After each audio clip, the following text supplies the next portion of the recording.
കഴിഞ്ഞ ദിവസം ഒരു ചോരക്കുഞ്ഞിനെ അമ്മ റോഡിലേക്ക് എറിഞ്ഞു കൊന്ന ഒരു സംഭവമൊക്കെ നിങ്ങൾ അറിഞ്ഞു കാണുമല്ലോ. സത്യം പറഞ്ഞാൽ ആ ഒരു വാർത്ത കേട്ടപ്പോൾ ശരിക്കും വിഷമമാണ് തോന്നിയത്. ആ ഒരു കാര്യത്തിന്റെ ഒരു അപ്ഡേറ്റ് വന്നിട്ടുണ്ട്.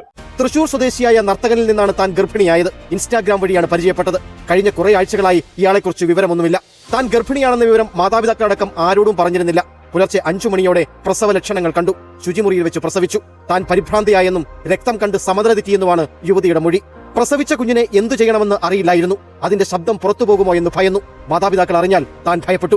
കുഞ്ഞിന്റെ ശബ്ദം പുറത്തു പോകാതിരിക്കാൻ മൂക്കും വായും പൊത്തിപ്പിടിച്ചു. പരിഭ്രാന്തിയിൽ 3 മണിക്കൂറോളം മുറിയിൽ കഴിച്ചുകൂട്ടി.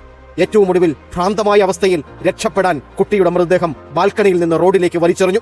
പിന്നെ വാതിലടച്ച് മുറിക്കുള്ളിലിരുന്ന് പൊട്ടിക്കരഞ്ഞു. ഇന്ന് നമുക്കൊരു കുഞ്ഞു വേണ്ട എന്നുണ്ടെങ്കിൽ സേഫായിട്ട് സെക്സ് ചെയ്യാനുള്ള ഒരുപാട് മാർഗ്ഗങ്ങളുണ്ട്. ഇവരെ പോലുള്ളവർ എന്താണ് അതൊന്നും സ്വീകരിക്കാത്തതെന്നാണ് എനിക്ക് മനസ്സിലാവാത്തത്. അതുപോലെ തന്നെ ആക്സിഡന്റൽ പ്രഗ്നൻസി ഉണ്ടായാൽ തന്നെ അബോർട്ട് ചെയ്യാനും ഒരുപാട് ഓപ്ഷൻസ് ഉണ്ട്.